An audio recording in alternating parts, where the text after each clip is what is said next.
Yes, of course. Welcome back from that short break, and you're still watching our program Smart Means Business, and of course right now we're in that segment of business insight right now. Of course, I have today's topic is of course traffic accidents that are happening on the roads right now, and of course right now in the studio I have a guest with me. He's a traffic officer, and he's going to be telling us how the traffic accidents we have on the roads are actually affecting the economy of Uganda, the people living in Uganda, the health sector, and everything else that we have to look at. So he's here with me, and good morning, sir. Good morning. Kindly say hello to the viewers. Good morning, the viewers, those who are watching us. And it's a pleasure being here, and it's an opportunity to interact with a bigger audience and share the message of road safety. I am Superintendent of Police, Opus Justin, and I am a Deputy Kampala Metropolitan Traffic Commander. And again, it's a pleasure being here, really. Okay, yeah. And thank you for actually honoring our invite and coming.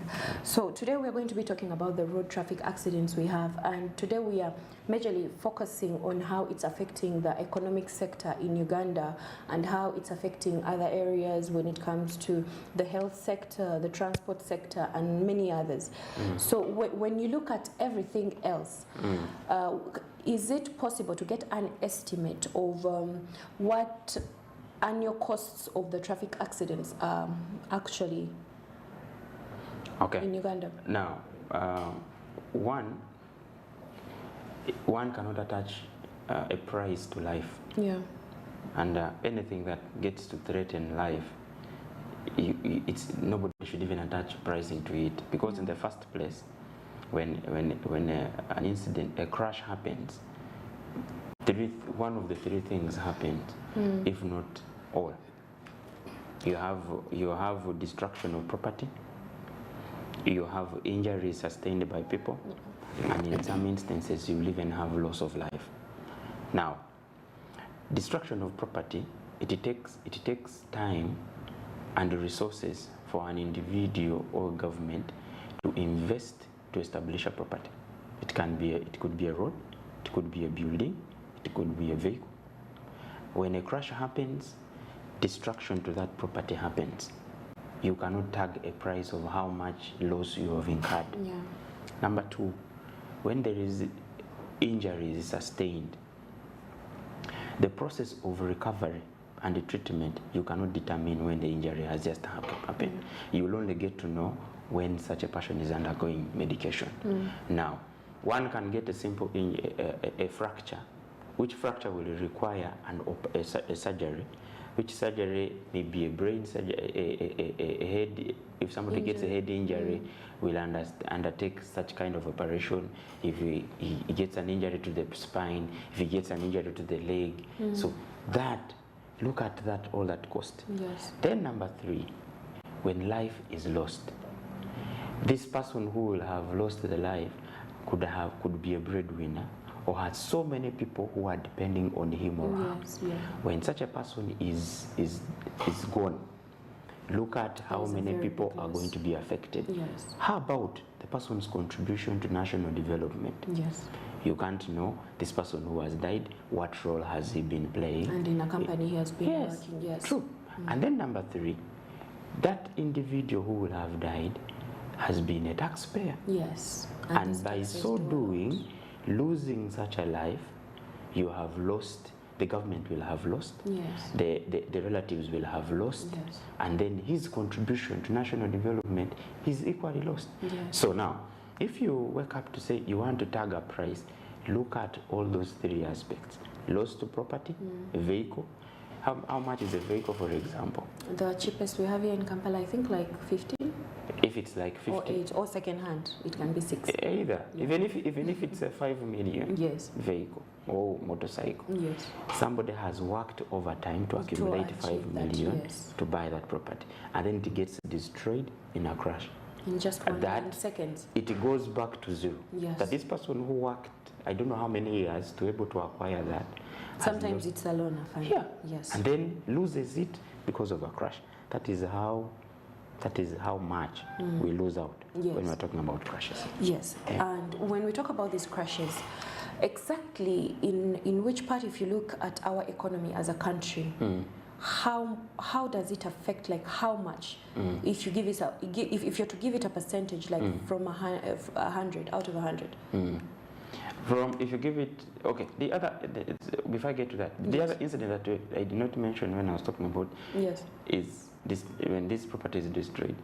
It is not only that when a crash happens, that maybe the truck or the motorcycle or whatever that happens is empty. Sometimes it's carrying goods.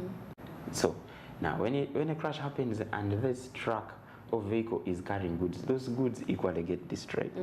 And trade is hampered. So if you were to attack a value, maybe it's a high value really. Yeah, it's high. It's a lot of resources that are lost in a crash, a lot, and in millions of dollars by them. Okay, that's how much we lose. So as the country, when someone gets an accident, who repairs the road? The person, does the person pay? Now, there are laws that exist, that are existing, that are managing each and every situation that happens in Uganda.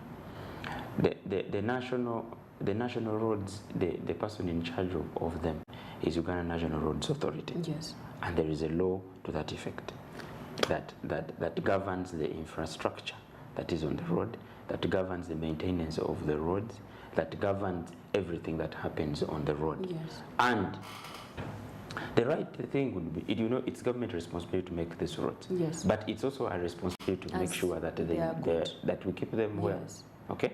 So the laws that be are there to guide all of us in the usage of the roads. So National Roads Authority is in charge of maintaining all the roads and making all the roads.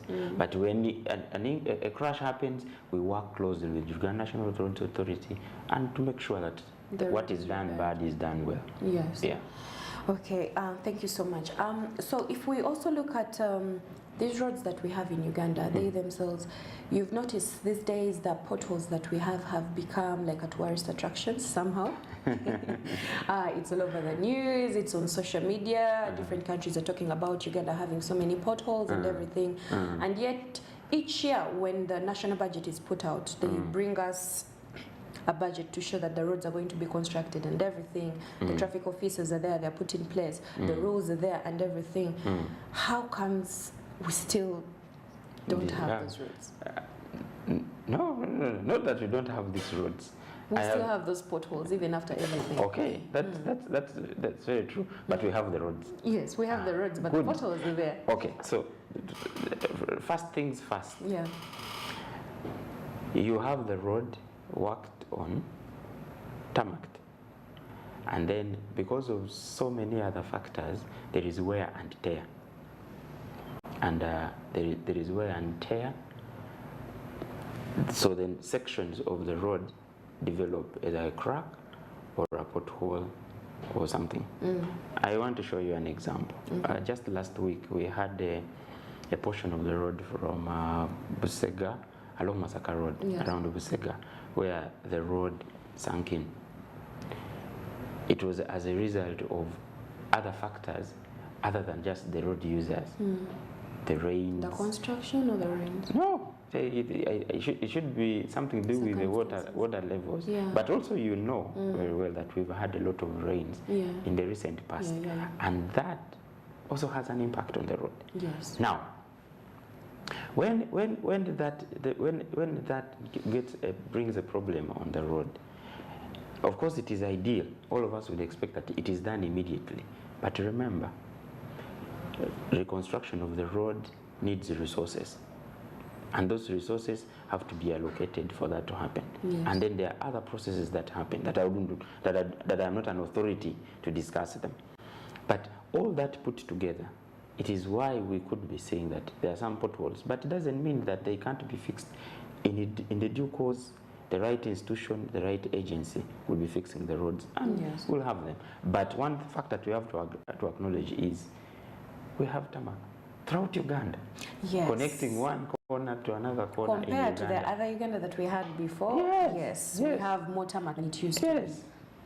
So what measures, as you traffic officers, have you put to reduce these road traffic accidents that we have? Okay, now, one factor that needs to be understood clearly. A crash happens because of a number of factors.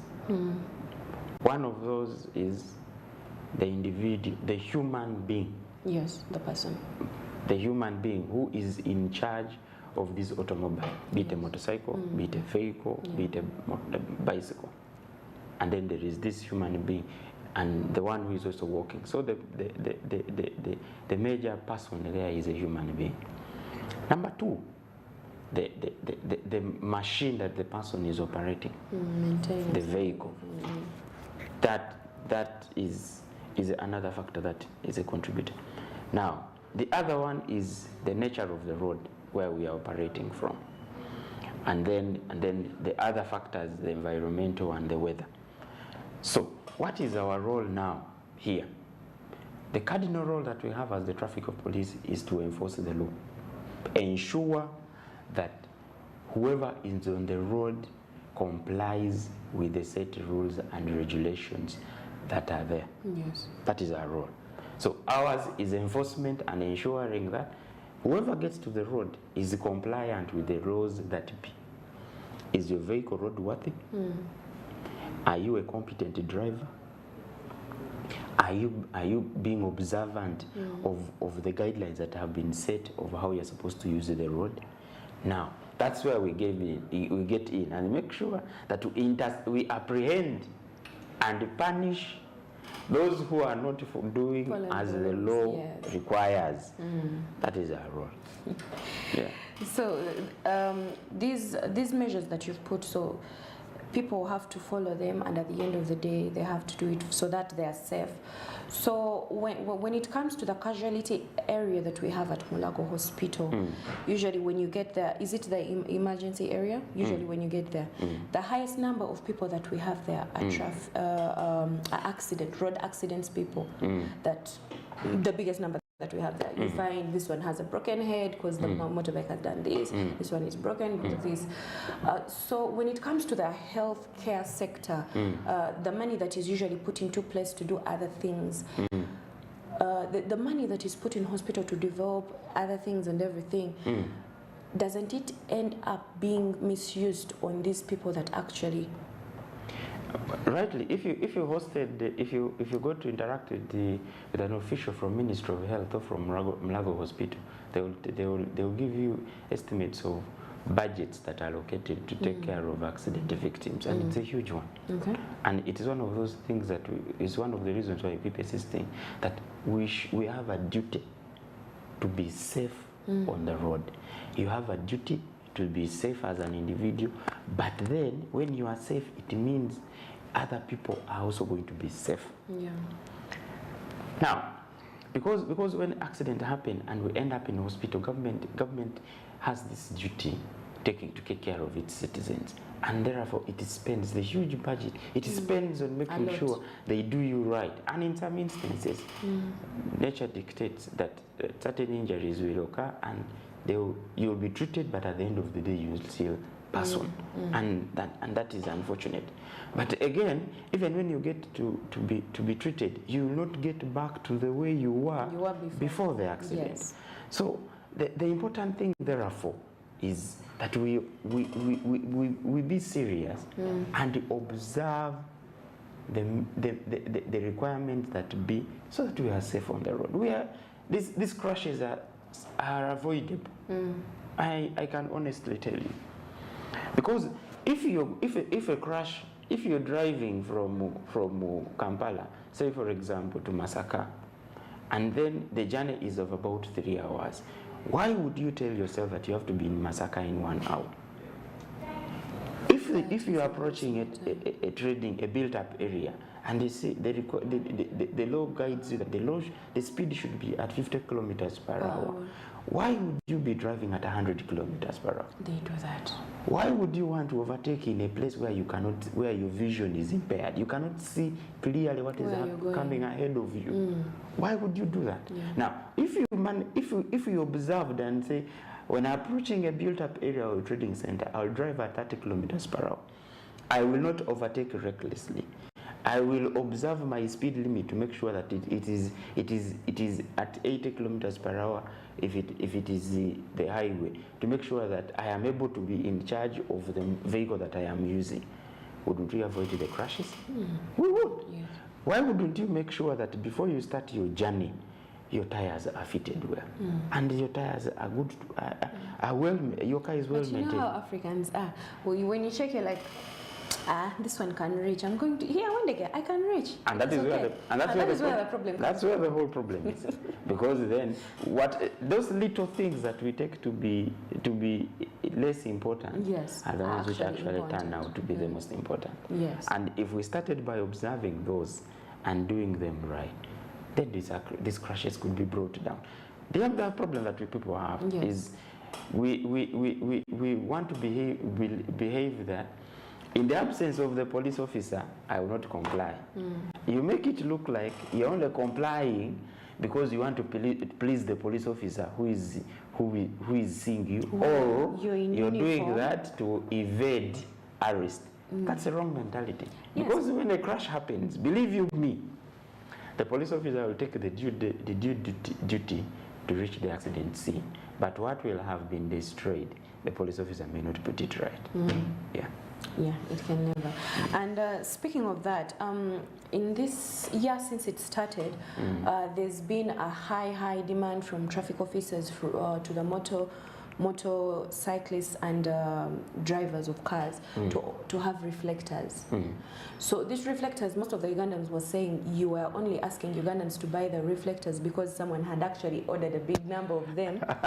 You are like, you know what? Ugandans, you have to buy the reflectors. It's the truth. I'm telling you the truth from the field. Okay. Now, that's a bad perception, and it is wrong to think for anyone to think that way. Because one, like I told you when we're beginning, that our duty is to enforce the law. So all that we do is what is in the law.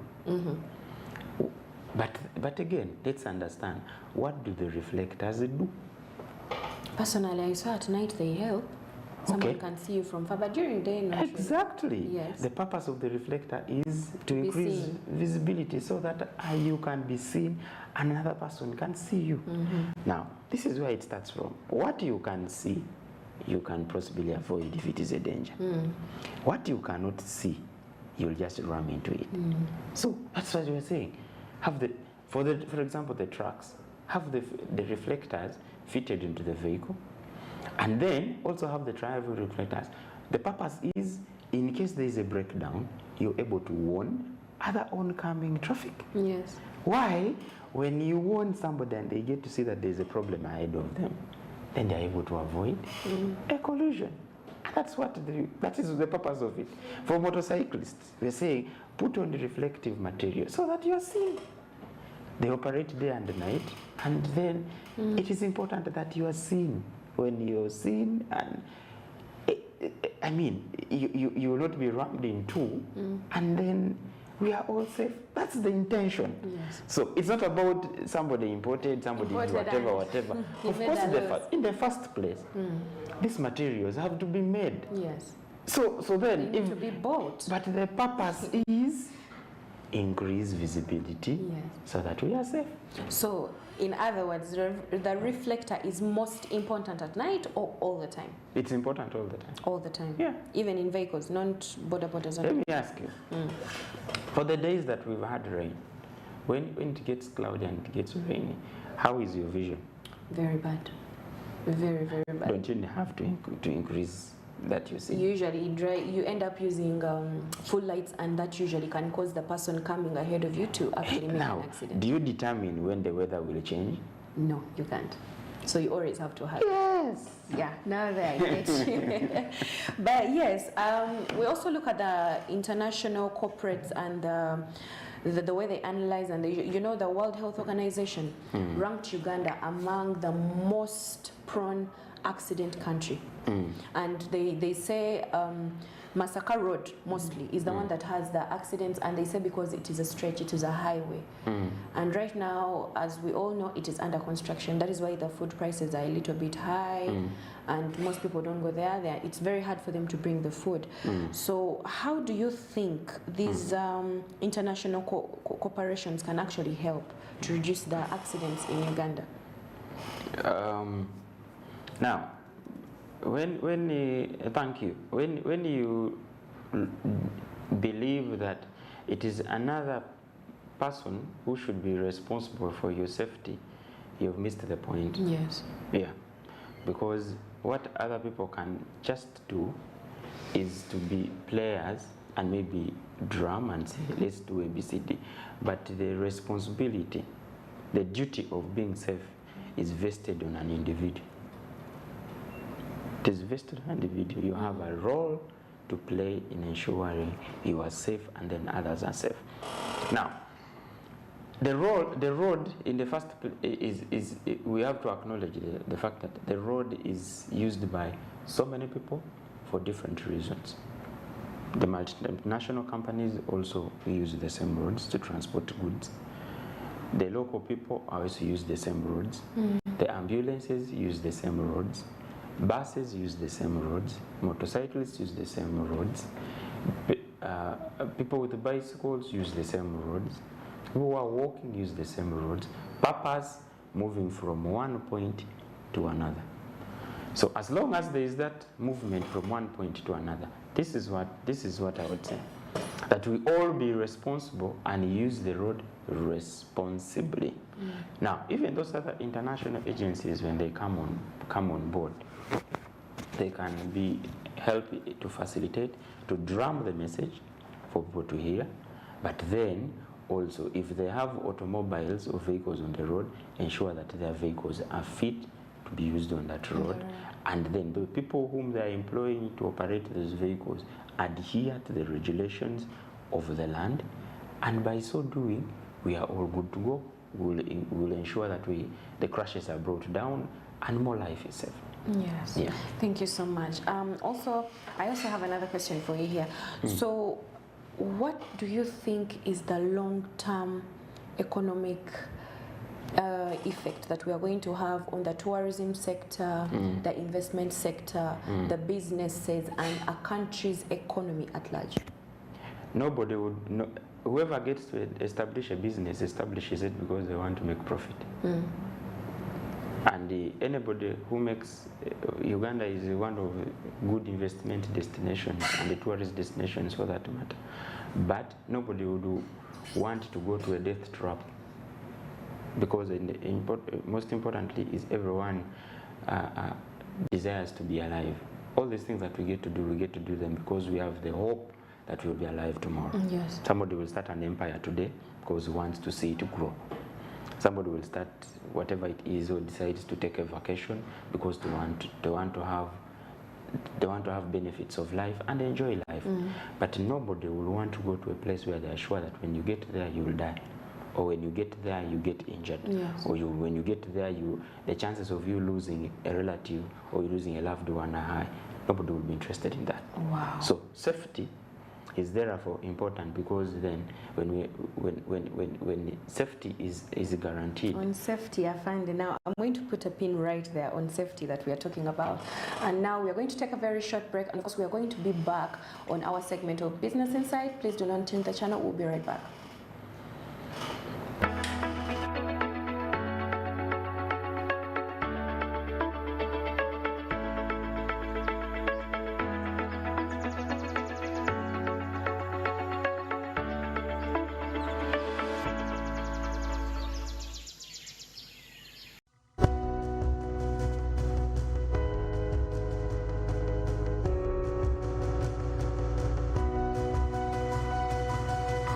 Smart 24, driving business.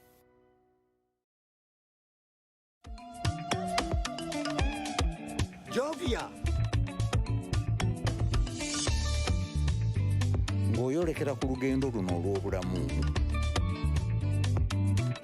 nkuwa ekirabo eky'amaanyi agataziizibwa, amaanyi okulabibwa n'okuwulirwa mu mawanga ageewala ennyo okutuuka buli wamu nga yadde togenzeeyo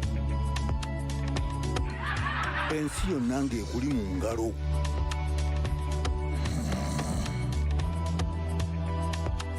okutambula mu biseera n'okumanya buli kimu ekirina okumanyibwa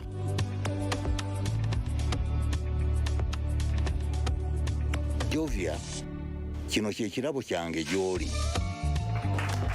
tewali kkubo ku ki ky'osobola okukola ku mukutu nnandameggwa ogwa MTN.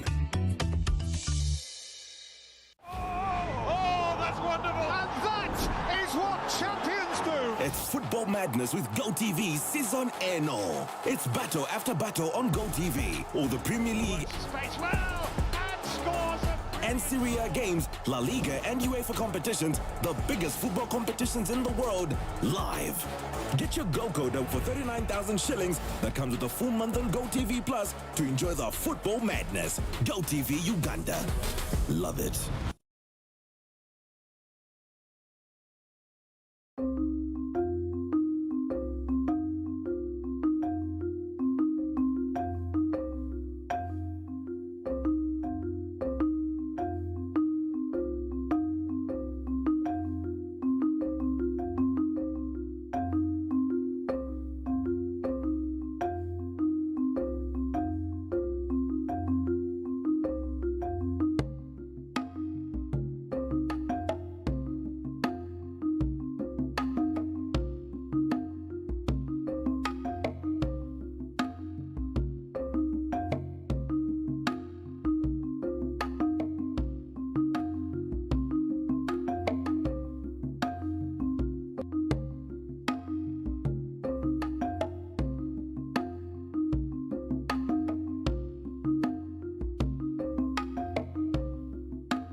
Smart 24, driving business.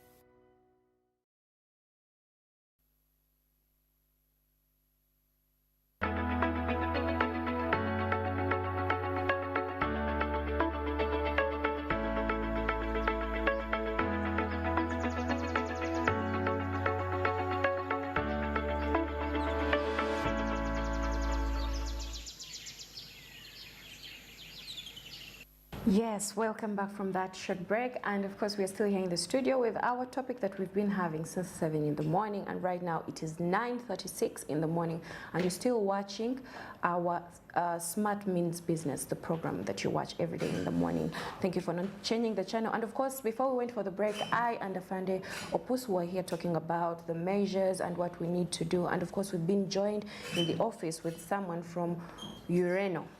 And he's going to introduce himself and say hello to you in briefly.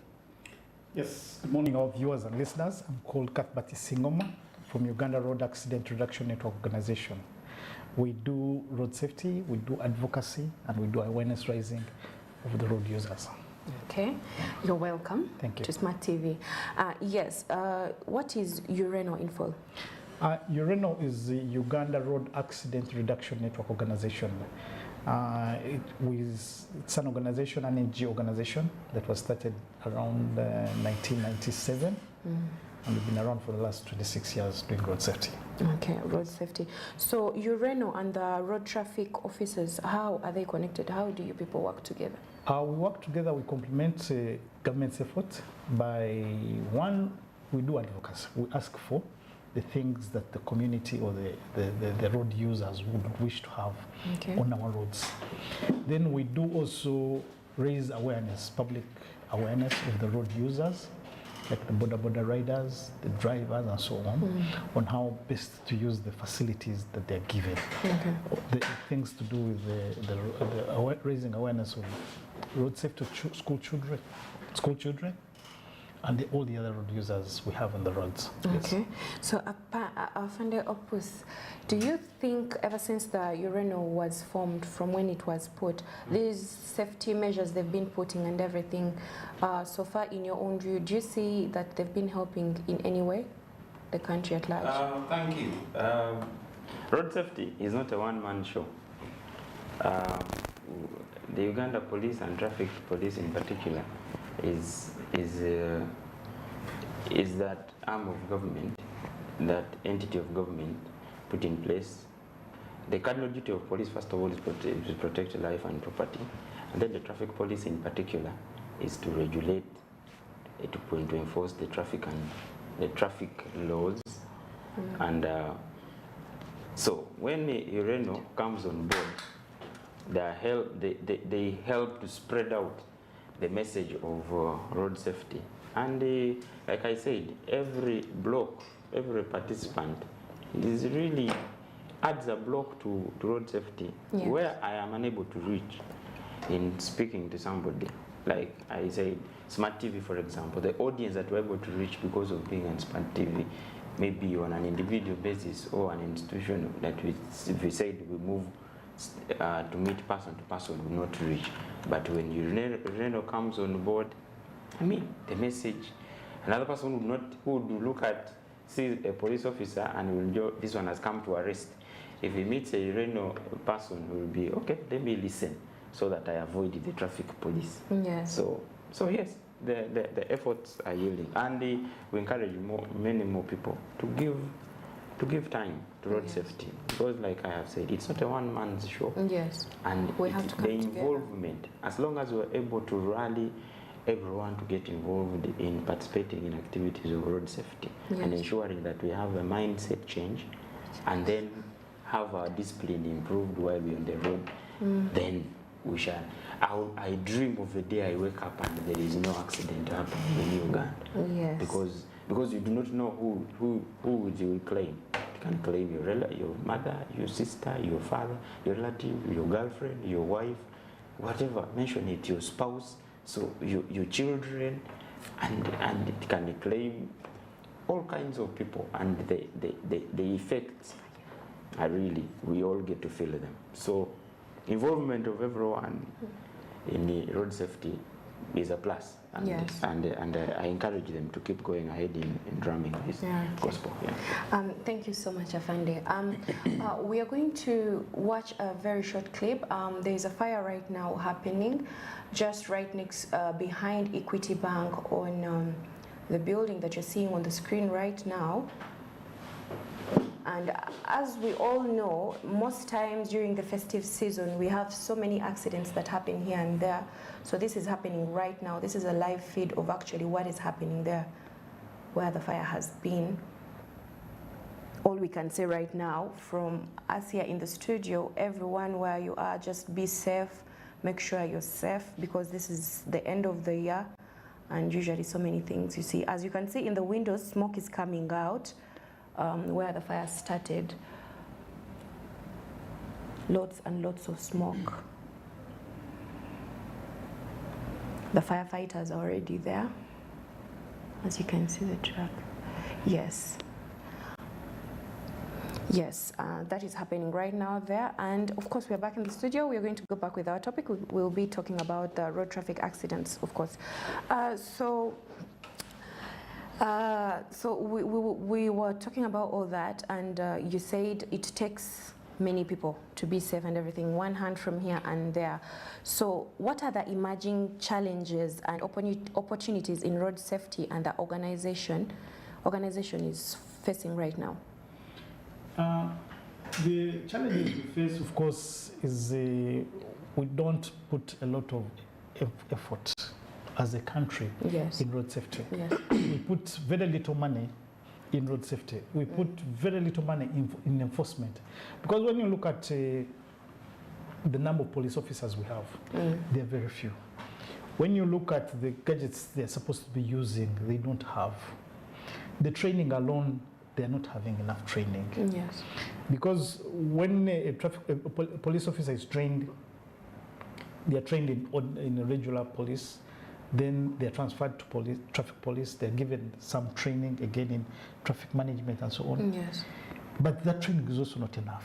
And secondly, another problem we have with the Ugandan police is they transfer these police officers. You've trained him to do police, Then after that, they transfer him to another department. So we lose that training we gave him to manage this. So I think maybe Uganda Police needs also to style up, and so that when you are recruited as a traffic officer, you keep in traffic forever. So that you get all the necessary training. But when they keep transferring you from police to investigation to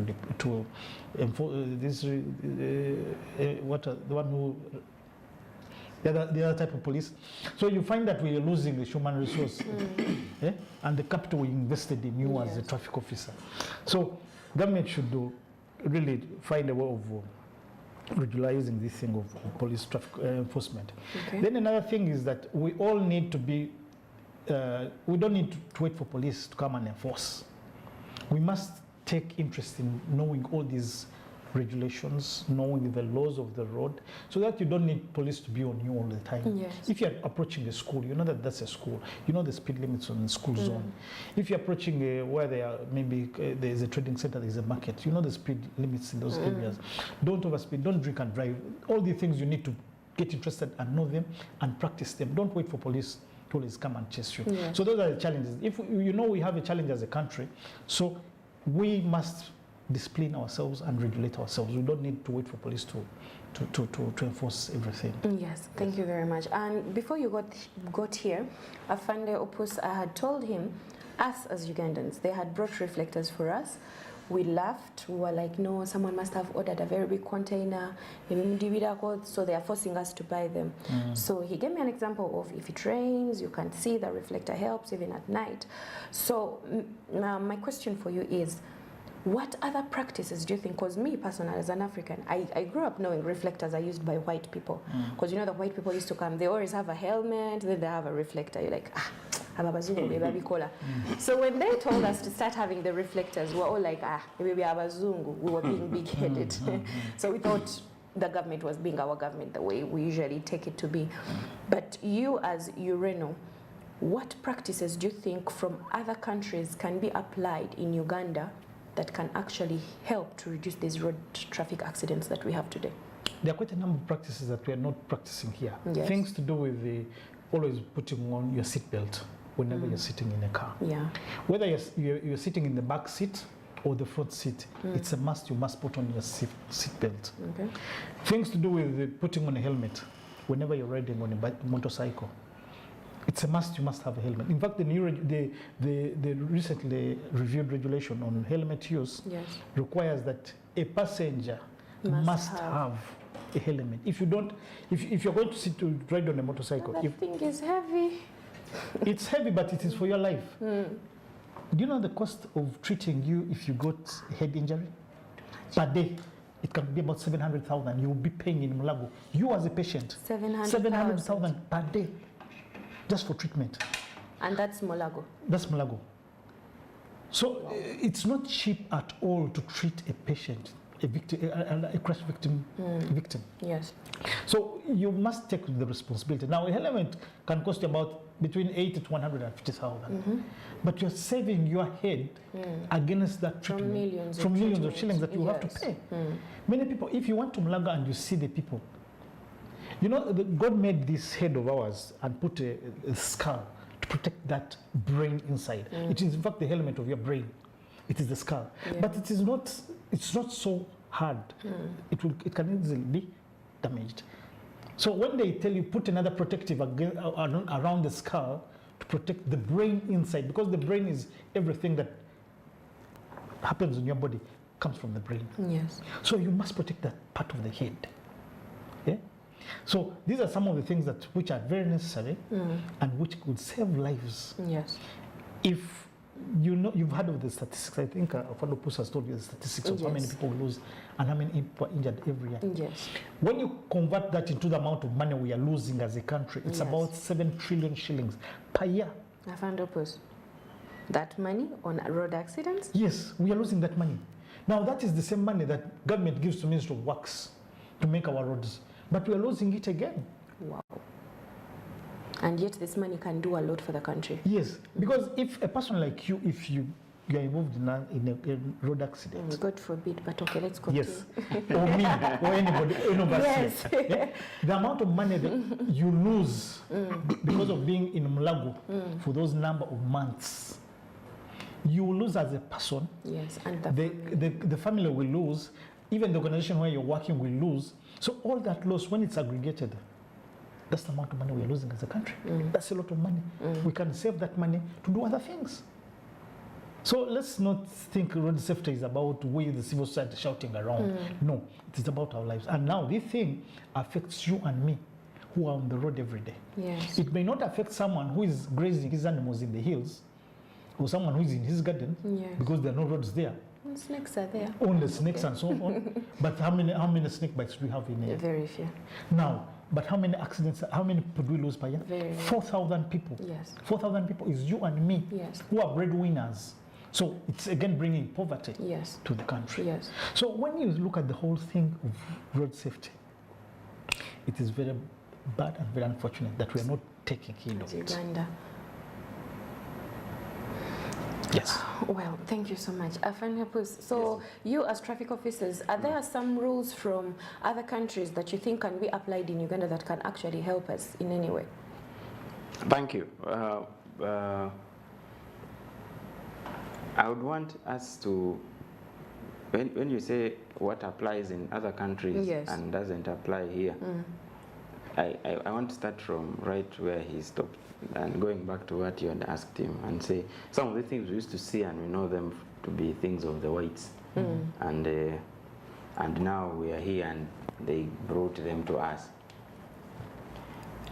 When my great grandfather was existing, in more than 100 years ago, there were no vehicles. Yes. And other societies had vehicles. And because of development, these vehicles have found their way here. Back then, our great grandparents would trek, would walk for months to go and visit and go through bushes and so on, and go through hills and climb mountains. Today, for us, we want to sit in an SUV with AC in it and then cruise. That when you're moving, you don't want even to hear what other people are saying outside. It feels amazing. So, if that is how far we have gone, we want that kind of comfort, then we should also be doing something that makes sure that even when we are enjoying that comfort, we are safe in it. Yes. So it's not about what happens where. It is what is it that we must do to keep safe. Because most importantly, it is life. That is the most important. Because us here, we do not experience snow or winter. We do not experience it like other countries do. So if we adopted in those winter countries, I meant to know, when the lot of snow is pouring, they get to points where they are pouring salt to help melt the ice so that people are able to move. Now, that we can't do here because we do not have. So our situation here warrants us to do what should keep us safe. But let's do, what is it that we need to do to be safe? Yeah. Are you using a vehicle? Be safe. What must you do while you're in a vehicle to make sure that you are safe? Wear your safety belt, buckle up. But where we think that it is luxury, or it is a form of lifestyle, that when you're putting on a seat belt, it is a way of posing. Hey, in trouble.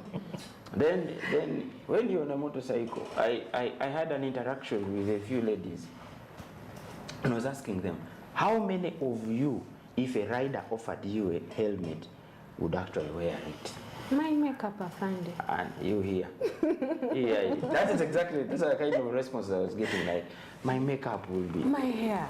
Yes, my hair. I've just done my hair.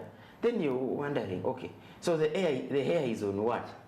On the head. On the head. What is the intention of the helmet? The makeup is on what? on the face. Yes. What would happen if your face got disfigured? Would you still apply the makeup? And then you say, okay, since you love your face so much, you love your hair so much, why did you protect the head from which the hair is growing? And it's a different story. So those are practices. So when you say other countries are doing, we should also be doing. What other countries are doing is just practices to make sure that their people are safe. That is it. Yes. That is what us here, we should also be doing, that we do those things that are safe. Yes, that's true. Why would you risk you're being rode on your passenger on a motorcycle at night? You're moving from point A to point B, and you're not having a reflector on, and you're not having a helmet on. You're not sure where you're going to meet the rain. You're not sure of the condition of the road at night when you're traveling. How about when you're just moving and there is a pothole that you cannot see, and you get into hit it, and some assault? What happens to you? So those are the basic practices that, for me, I would want to think that we should be adopting. Thank you so much for joining us. Sorry to take you back. It's I okay. wanted to give our viewers this insight that in 2022 alone, 2023 we shall have its statistics compiled and put together. But in 2022 alone, it is sad to note that out of we had registered, police registered 20,394 accidents. 20,000. Wow. Now, in 24,000 accidents, 3,000 of those, 3,900 were fatal. Now, what does that mean? That those accidents that were considered fatal, somebody died as soon as the accident occurred. And it doesn't mean that one would think that there are just 3,000 people who died. No. Because in some accidents, you will find 2, 3, 4, 5 people dying. This is unacceptable, and we all have to do whatever it takes to reverse this trend. We are losing so many lives. Thank you so much, Afender Booth, for those closing remarks. Mr. Nsingoma, do you have any closing remarks for us today? Yes, the closing remarks I would really have is again to appeal, one, to government. Yes. To get more funding for this road safety so that they can increase the awareness raising. We need more people to know how bad this situation is. Secondly is to appeal to all road users to be very careful during this festive season. Yes. I know we are in a very rush period. Yes. People want to do things very fast. We are left with about 20 few days to finish the year. Yes. But as if we don't want to leave next year. But you find someone rushing so fast as if to finish this year. Why are you rushing? Yes. You're going to the village, you're going to find them there. Drive slowly, you will reach. Yes. I know the other road users, especially the commercial drivers, the taxis and the boarders, want to make more money because the more higher the speed he goes, he can come and make another route. Yeah, he makes more money.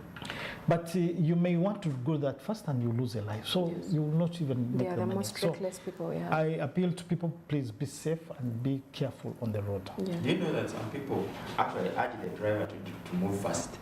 Yes, that's also common. Yeah. Somebody is in the vehicle and say, you're taking us slowly. This is a very broad topic. Of course, if we start, we're going to talk the whole day. It's never going to end. Thank you so much for joining me today in the studio, and to my lovely viewers, thank you for being with me. Same time tomorrow, 7 a.m. to 10 a.m. We are going to be here with you tomorrow. Don't forget, we love you so